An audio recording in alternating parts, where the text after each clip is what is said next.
여러분 혹시 이런 시절을 기억하십니까?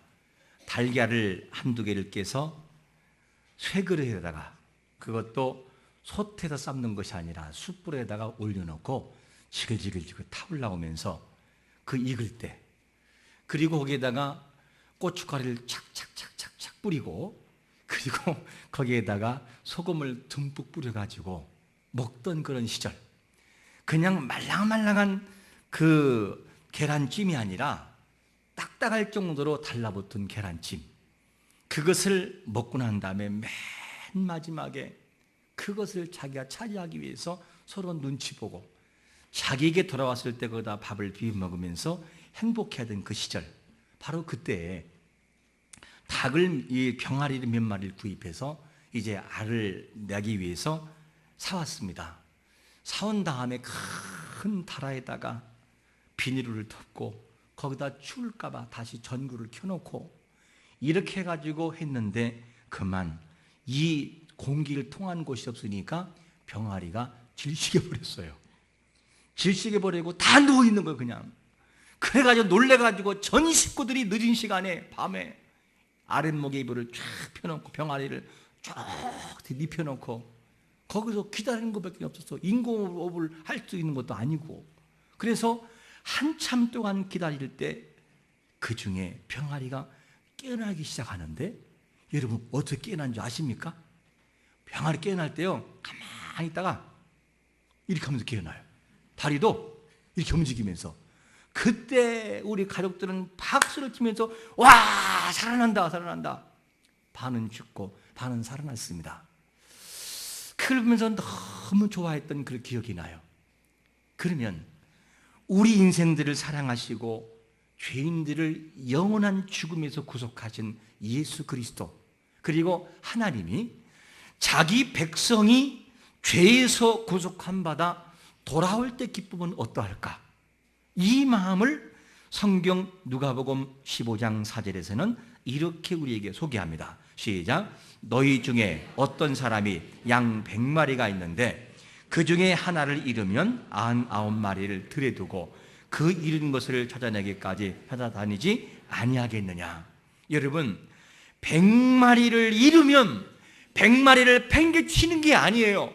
100마리를 맡겨두고 놓고 난 다음에 71마리에 울고 있는 아파하는 양을 향해 찾아가시는 하나님의 사랑이 지금도 우리에게 있으므로, 우리에게 적용됐으므로 이곳에 구원받은 성도로 남은 것을 믿으시기를 축원합니다.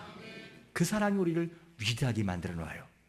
우리가 위대한 것이 아니라 하나님의 사랑이 위대하게 만들어 놓아요. 그러면 이렇게 사랑이 많으신 하나님께서는 창세기 18장에서 보여지는 하나님의 속성을 어떻게 우리에게 소개할까? 약 2가지 정도를 보게 되면, 하나님은 어떤 분이냐 하게 되면 창세기 18장 20절에 보니까 이렇게 말씀해요. 여호와께서 또 이르시되 소돔과 고모라에 대한 부르짖음이 뭐라고요? 크고 그 죄악이 무거우니. 그러니까 하나님 뭐라고 하느냐? 소돔과 고모라에 대한 부르짖음이 어떻게 하느냐? 하나님의 귀에 들렸다는 거예요. 그럼 하나님은 어떤 분이냐? 하나님의 속성이라는 것을 하나님은 듣고 계신 분이라는 거예요. 무엇을? 부르짖음을. 그러면 여기에서 부르짖는다라고 하는 것이 이 뜻이 뭘까? 원문을 보면, 자크라는 원문을 보면 이런 말이에요. 죄인들이 죄를 져서 하나님께 도전하는 그 부르짖음이 아니라 어떤 것이냐? 악인들과 죄인들이 의인의 삶을 괴롭히고 의인을 힘들게 함으로 약한 자를 정말로 너무 괴롭히니까 약한 자가 울부짖는 거예요. 그리고 그 속에서 의인이 울부짖고 하나님하고 부르짖는 그 소리가 하나님께 상달된 것을 자크라는 원문을 쓰고 있어요. 그러니까 하나님은 누구의 소리를 들으시느냐? 악인의 소리를 듣고 있는 것이 아니라 악인이 의인을 괴롭히고 약한 자를 괴롭히는 때 약한 자의 울부짖는 소리를 들으시는 하나님의 은혜인 걸 믿으시기를 축원합니다.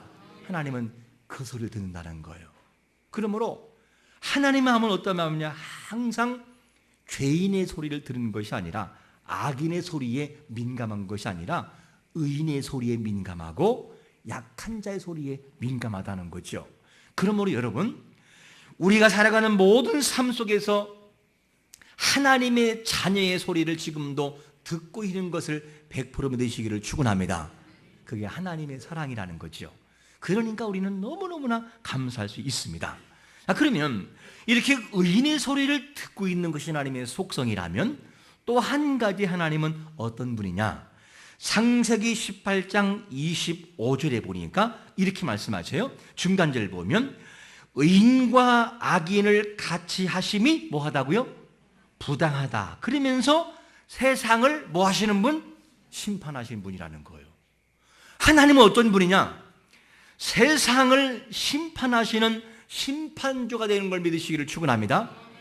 그러니까 이 세상에 어느 누구도 심판을 피해갈 자가 없어요. 모두가 다 하나님의 심판 속에서 심판받을 그러한 모습이라고 하는 것을 우리에게 소개해주고 있습니다. 소돔과 고모라에 대한 부르짖음이 들렸기 때문에 하나님께서 내려오셨어요. 어떻게? 진짜 그곳에 그렇게 죄악이 많은지. 그러니까 하나님이 내려왔다는 개념은 이미 안 내려와도 다 아는 건데 사람들을 이해시키는 성문화로 표현한다면 그렇게 해야 이해를 가니까 내려오셨죠. 그리고 난 다음에 내려오셔서 하나님이 심판하려고 그럴 때에 이때 이것을 바라보고 아브라함이 너무 안타까우니까 어떻게 하든지 소돔성과 고모라를 살려보려고 하나님께 나가서 이런 질문해요. 뭐라 하느냐? 창세기 18장 23절을 읽어보겠습니다. 시작. 아브라함이 가까이 나아가 이르되 주께서 의인을 악인과 함께 멸하려 하시나이까? 아브라함의 질문이 뭐냐면 하나님, 소돔과 고모라를 멸하려고 그럴 때 하나님, 이거 너무한 거 아니에요? 악인과 의인이 함께 멸망한다는 것은 하나님의 공의가 아니잖아요. 하나님의 공의는 악인은 심판하지만 의인은 살려주는 것이 하나님의 공의잖아요. 맞아요? 틀려요? 맞습니다. 하나님의 공의는 의인을 살려주시는 것이죠. 그래서 이 모든 이야기가 끝난 다음에 아브라함이 한 가지 제안을 해요. 그게 뭐냐? 하나님, 만약에 이 소돔성에 정말 하나님이 원하시는 의인 50명 있으면 멸망하지 않을까요? 이렇게 제안을 해요. 여기서 말하는 50인이라는 하는 숫자는 어떤 숫자냐? 신앙 양심상 소돔 정도가 되면 그 인구가 되고 그 정도가 되면 50명은 있어야 된다는 숫자예요. 그러니까 이 50명이라는 숫자가 그냥 막 얘기한 게 아니라 그래도 최소한 이성에는 50명은 있겠지. 이게 아브라함의 기대였어요. 그리고 난 다음에 50명부터 시작하니까 하나님이 계속 내려가죠. 하나님 50명 오케이? 좋다. 50명 있으면 통과. 근데 50명 있어요 없어요? 50명이 없는 거예요. 아브라함이 머리가 숙여지기 시작합니다. 자존심이 상하기 시작하는 거예요. 하나님은 45명 5명 깎아주세요. 좋다. 5명이 없어도 내가 45인을 통해 멸하지 않으마. 40명 없어요. 30명도 없어요. 점점점 아브라함은 땅속 들어가요. 20명도 없어요. 그다음부터 아브라함의 이 기대는 무너지기 시작을 하죠. 무너지기 시작을 해요. 이럴 수가 있는가? 그러면서 하나님, 제가 2번만 말할게요. 2번만. 그리고 마지막 자존심과 양심과 밑바닥의 소리가 나와요. 하나님, 10명이면 그러면 되겠습니까? 10명은 있을 거예요. 그러면서 10명은 찾아보았지만 10명이 있어요 없어요? 없더라는 거예요.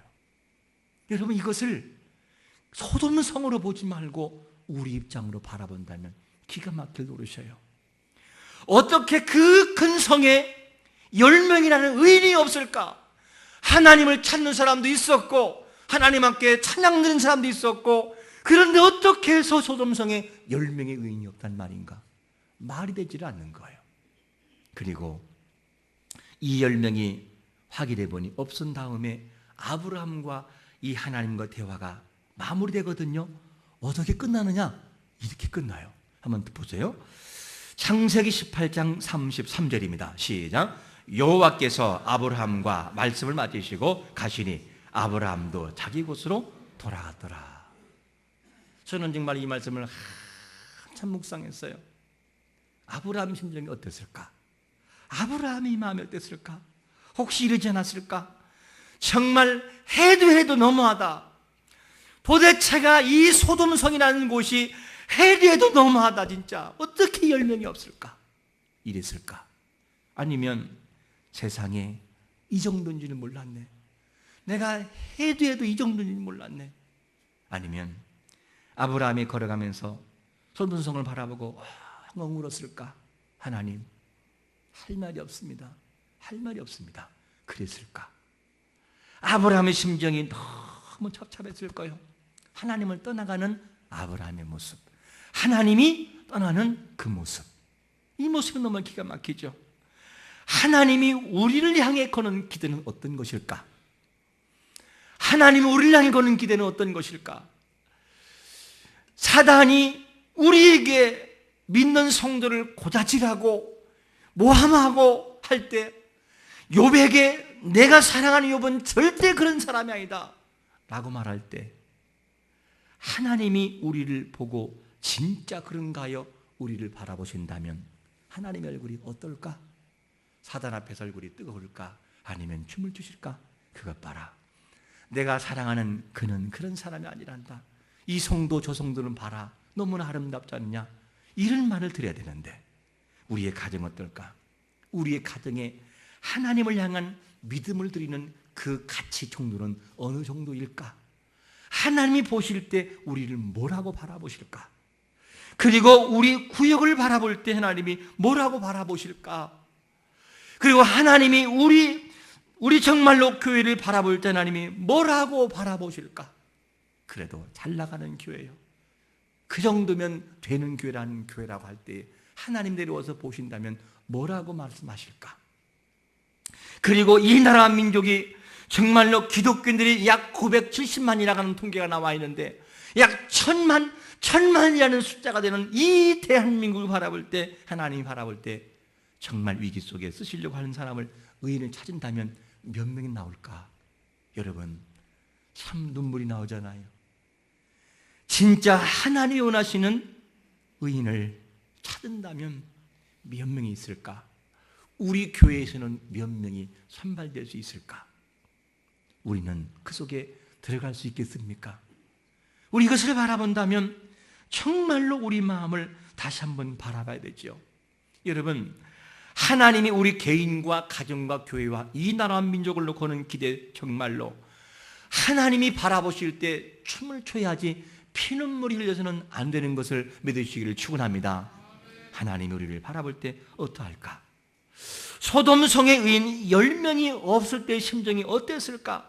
그러면 여러분, 소돔이 이미 망했다고 한다면 우리는 성경을 바라볼 때 지난 과거로 보지 말고 그 당시의 역사가 이 장 속에, 이 장이라고 하는 이 건물 안에 있어서 지금 그 현장이 펼쳐지고 있는 현재 진행형으로 봐야 감동이 와요.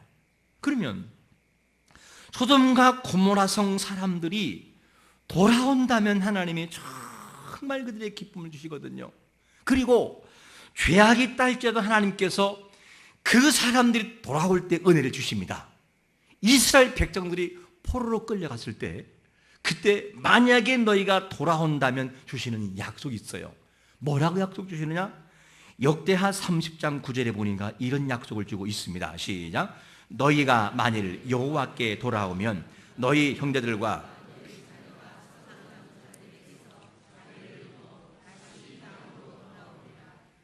하나님 여호와는 은혜로우시고 자비하신지라 너희가 그에게로 돌아오면 그의 얼굴을 너희에게로 돌이키지 아니하리라 하였더라. 할렐루야.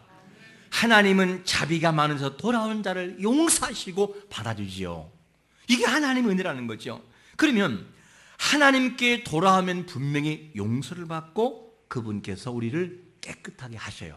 그럼 한 가지 묻겠습니다. 소돔성 사람들과 고모라성 사람들은 돌아올 가능성이 있을까요? 없을까요? 있습니까? 없습니까? 돌아올 가능성이 없었어요. 못 돌아왔어요. 너무 죄악이 관영해서. 그러면 그대로 소돔성은 망해야만 될까? 살 길은 없었습니까? 있었어요. 그들이 안 돌아와도 소돔과 고모라 사람들이 살 수 있는 비결이 하나가 있었어요. 앞에서 읽었던 창세기 18장 23절에 그 해답이 나오고 있어요. 한 번 다시 읽겠습니다. 시작. 아브라함이 가까이 나아가 이르되 주께서 의인을 악인과 함께 멸하려 하시나이까? 그렇죠.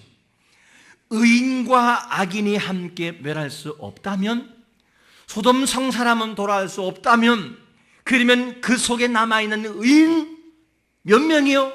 10명이 있었다면 소돔성은 망하지 않았어요. 이 말은 무슨 말이냐 하게 되면, 소돔성이 정말로 망한 이유는 뭐냐면 악인이 많아서도 물론 이유의 한 부분이지만 소돔성의 의인 10명이 역할을 감당하지 못했기 때문에 망했다는 사실을 여러분 믿으시기를 축원합니다. 그러니까 소돔성이 왜 망했습니까? 의인이 그 자리를 지키지 않았어요. 하나님의 사람인 그들이 그 자리를 지키지 못하고 그 속에서 빠져나가 아무리 보아도 아브라함 바라볼 때 10명의 의인이 없는 거, 10명의 의인이. 그러니까 소돔성 사람들은 정말로 살 수 있었어요. 누가 있었으면? 의인이 10명 있었으면. 그래서 하나님께서 아까 뭐라 하겠습니까? 창세기 18장 32절에서 내가 신명으로 말미암아 뭐 한다고요? 멸하지 아니하리라. 그러니까 10명이 있었으면 망했어요? 안 망했어요? 안 망했어요. 하나님이 니느웨 성 사람들에게 회개를 하는 것처럼 하든지 해서라도 그들을 돌이키게 했을 거예요. 그런데 하나님이 바라볼 때, 이 아브라함이 양심으로 바라볼 때 10명은 있겠지 라고 했는데 그 10명이 없다 보니까 하나님이 그냥 그들을 멸망시켰던 것을 볼 수가 있습니다. 여러분, 예수님을 정말로 믿는 사람들이 잊지 말 것이 있어요. 세상은 본래 그래요. 세상은 본래 타락을 하고 세상을 원래 악인이 그렇게 득실되는 거예요. 그건 당연한 일이에요. 지금도 세상은 계속해서 광란의 문화로 흘러가고 세상은 그냥 두어도 아무 노력을 해도 도덕이 파괴가 되고 문화가 사단이 장악을 해버려요. 음악, 청소년 이런 문화를 다 장악해가지고 권세와 권력과 명예와 이 모든 것을 가지고 뭐냐? 그들이 그 권세와 권력을 가지고 자기 문화를 만들어가는 거냐? 그게 세상이에요. 그러니까 소돔이라고 하는 소돔과 고모라는 성경 속에서 타락한 문화의 세상을 의미합니다. 바벨론 역시 마찬가지고. 그러니까 세상은 본래가 그렇다니까요. 악인이 있는 거고 그게 있어요. 그런데 다른 게 뭔지 알아요? 세상 속에 있는 크리스찬들과 믿음의 사람들은 그래서는 안 돼요. 그래서 이 세상은 누구의 키에 달려있느냐? 이 세상은 하나님을 믿는 성도의 손에 달려있는 걸 믿으시기를 축원합니다. 소돔과 고모라 성 여러분 질문해 봐야 돼요. 소돔과 고모라, 소돔성은 그 멸망이 누구의 손에 달려있는 것이냐? 소돔성 사람이 아니었어요. 소돔성 안에 있는 믿음의 사람의 손에 달려있었어요. 그러니까 소돔성 사람들이 멸망한 것은 의인이었기 때문이었어요. 저는 이 말씀 보면서 많은 생각을 했어요. 그래, 맞아. 악인은 항상 악인의 모습이 있는 거야. 세상은 항상 그렇게 돌아가는 거야. 하지만 세상 속에 있는 의인 그리스도인들은 세상을 정복하고 세상을 이겨나갈 의무가 있는 것을 믿으시기를 축원합니다. 이것이 되지 않을 때 세상은 망한다는 거예요. 우리 주위에 있는 세상은 이게 아니면 희망이 없다는 것이죠. 여러분, 우리가 누구입니까? 세상 속에서 함께 빨려갈 사람들이 아니라니까요. 그래서 베드로전서 2장 9절에서는 뭐라고 말씀하고 있냐면 같이 읽겠습니다. 시작.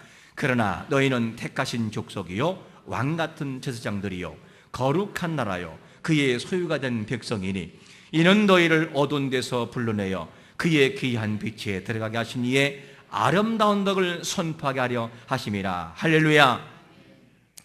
예수 그리스도를 통하여 거룩한 제사장이 됐고, 그리고 우리가 거룩한 나라가 되고 자녀가 된 사람들이 우리는요, 그러므로 하나님이 영광 받으시는 것은 세상을 통하여 영광 받는 것이 아니라 세상 속에서 부름받은 거룩한 자녀를 통하여 영광 받는 것을 믿으시기를 축원합니다. 그게 하나님 마음이에요. 그러니까 이 말씀을 바라본다면 믿음의 사람들의 자리가 얼마나 중요한지를 볼 수 있어요. 와, 나의 역할이 이렇게 중요하단 말이냐. 세상 속에 내가 아무것도 아닌 것처럼 보이고, 우리 가정 속에 내가 아무것도 아닌 것처럼 보이고, 교회에서 나라는 존재가 뭐 대단한 존재냐라고 할지는 몰라도 그 한 사람의 역할이 그렇게 중요하다는 거예요. 하나님은 그것을 보시는 것을 우리가 알 수가 있습니다. 우리는 의인 10명이 없어 멸망하는 소돔성을 보았습니다. 다른 말로 말하면 그리스도인의 그 자리의 지킴의 자리와 세상 속에서 내가 있는 그 자리에서 믿음으로 감당하는 그 위치가 얼마나 중요한지를 우리는 다시 한번 질문해 봐야 됩니다. 우리는 그동안 살아가면서 그렇게 살았어요. 뭐 나 하나쯤이야 라고 했을지 몰라도 하나님은 바로 그 한 사람을 통하여 구원하신다는 거예요. 의인 10명만 있었다면 소돔과 고모라 망하지 않았을 거예요. 악인 때문에 망하는 도성이 아니라 의인이 없어 망하는 거예요. 이 시각이 달라져야 되지요. 그러므로 우리가 직장 돌아가서 기억해야 돼요. 하나님, 직장은 본래 그래요. 안 믿는 사람들이잖아요. 그런데 저 하나만큼은 이 직장에서 의인 하나가 되게 하옵소서. 이 모습을 가지고 살아가면 의인 한 사람을 통하여 그 직장이 구원받는 것을 믿으시기를 축원합니다. 다 구역원들이 힘들어도 하나님, 나만큼 이 구역을 지켜내야지요. 하나님, 나만큼은 지켜내야죠. 그 한 사람의 눈물이 있을 때 하나님은 그 한 사람을 통하여 구역을 귀하게 사용하시는 것을 100% 믿으시기를 축원합니다. 그게 아버지의 마음이라는 것이죠. 그러면 여러분, 위기를 극복하기 위해서 우리는 항상 살아가야 돼요. 어떻게? 하나님이 우리를 불러서 투입시키고자 할 때 우리가 준비될 수 있느냐, 준비된 사람이냐를 물어봐야 돼요. 너는 지금 하나님이 불러 나를 사용한다면 너는 지금도 준비되고 있느냐? 라고 물어야 돼요. 내가 여기서 준비되지 않는다면 하나님은 우리를 어떤 상황이든지 쓸 수 없다는 거예요. 왜? 하나님은 준비된 사람을 쓰시니까. 이것을 잊지 말아야 되죠. 그러면 여러분, 우리는 다시 한번 물어봐야 됩니다. 소돔성은 악인 때문에 망한 것만이 아니라 의인이 없어서 망했다. 소돔성은 의인이 위치를 지키지 못하고 그 자리를 지키지 못했기 때문에 의인 10명 없어 망한 것이다 라고 하는 이 질문이 있어야 되는 것이죠. 이 각오와 생각 가지고 나아가야 됩니다. 그래서 모든 키는 악인에게 있는 것이 아니라 악인과 함께 섞여 살아가는 그리스도의 인들에게 있는 것을 믿으시기를 축원합니다. 그래서 하나님은 이사야 6장 8절의 말씀을 통하여 은혜 받은 이사야의 고백을 우리에게 이렇게 소개해 주고 있어요. 읽어보겠습니다. 시작. 내가 또 주의 목소리를 들으니 주께서 이르시되 내가 누구를 보내며 누가 우리를 위하여 갈꼬 하시니 그때에 내가 이르되 내가 여기 있나이다 나를 보내서 하였더니. 하나님 뭐래요? 누가 나를 위해 갈꼬, 누가 나를 위해 일할 수 있겠느냐라고 말할 때에 하나님, 이사야가 하나님 저 여기 있어요. 제가 할게요. 제가 헌신할게요. 제가 할게요. 이 모습을 통해서 이사야가 고백하는 거예요. 하나님, 우리 백성들이 가서 참 강팍하지만 제가 한번 해보겠습니다. 제가 한번 헌신해 보겠습니다. 이 모습을 통해서 그 일을 하겠다고 하는 것이 이사야의 고백이었습니다. 여러분, 추수할 것은 참 많아요. 정말 추수할 것이 많아요. 그런데 일꾼이 많지가 않아요.